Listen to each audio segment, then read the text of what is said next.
how did you like? I know because I know your husband. He speaks Spanish, right? He's Peruano, but like, how did you learn your Spanish, or what helped you learn your Spanish? Okay, so it's I people growing up never knew that I was half Mexican, just because I think Don't that I say look like don't say I don't I look because there's no look. I Okay, don't make, there's no look, don't make me but show I you what my think son looks like. Okay, because I've seen your son, bien blanquito. wait, what he did. Yeah, I know. Well, I mean, you've seen my kids. yeah, My no, kids, even though their dad's Peruvian, it's like yeah. No, there's no look, just right? That's the no, there's beauty no of look. And it. especially like when I speak Spanish with my daughter out in public, they're like, "Oh, that's so great that you learned Spanish so your daughter can be bilingual." And I'm like, "You're just making a lot of assumptions right now." I was like, "Her dad's an Right, immigrant. Like right, her dad immigrated here from Peru. We right. speak Spanish at home." But yeah, so growing up, like I said, my dad's Mexican American, my mom is white. And when I say my mom's white, I mean like her family came over on the Mayflower on like her side of the family. I think like I'm related to like an English king, like way, way, way, way back in the day, like Richard white, Taylor. white, very, very Anglo-Saxon on that side of the family. On my dad's side of the family, his dad was born in El Paso, Texas. Yeah. So he was first generation. His mom was born in Arizona, but her family's always been from Arizona. So like the state of Arizona when it was part of Mexico. And they just stayed in Arizona until they moved to California. So we are like on my dad's mom's side, I think she was like third generation or something. So like we're not first generation Right. Mexican American. We're not even second generation, third generation, Right, but fourth generation. it's in the blood for sure. It's in the blood. It's something where like growing up, my grandma like tweaked certain traditions. Like we would make tamales on Thanksgiving instead of at Christmas because she liked to have them ahead of time so she could just make them quick. She would like steam them at Christmas. So she put us to work over Thanksgiving. We would have mariachi at like family parties.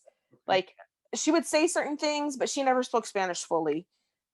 She fell in love with Spanish as a language later on. She worked for a big like non-denominational Christian church, and she was an executive secretary, and they started doing a bilingual mass essentially. And Yeah. so she became the executive secretary for the Spanish ministry.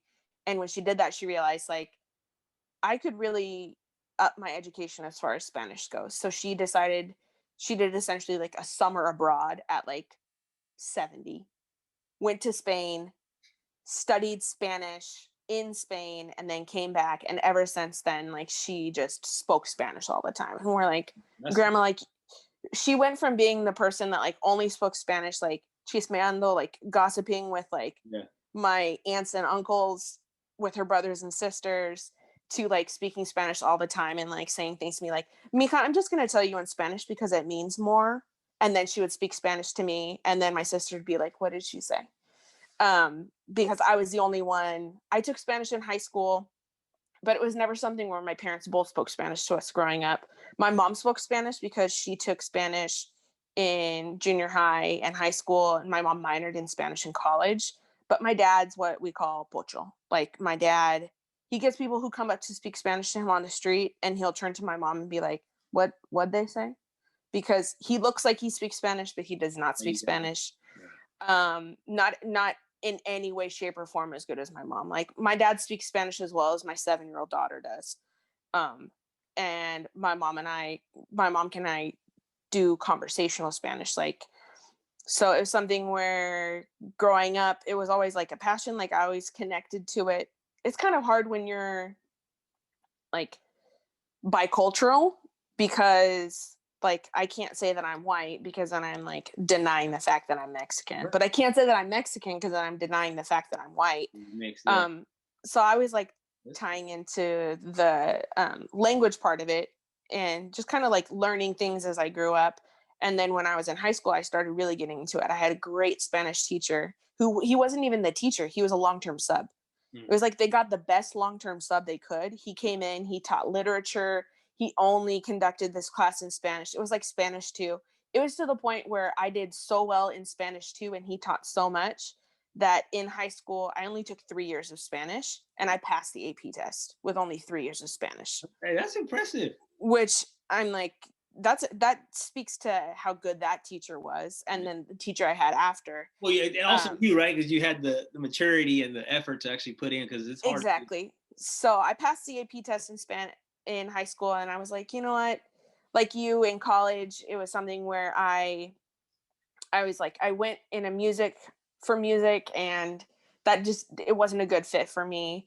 And then as I was going through, I was like, do I want to do marketing? Do I want to do this? Do I want to do that? And the whole time I was taking these things, it was something where I lived in my parents' house.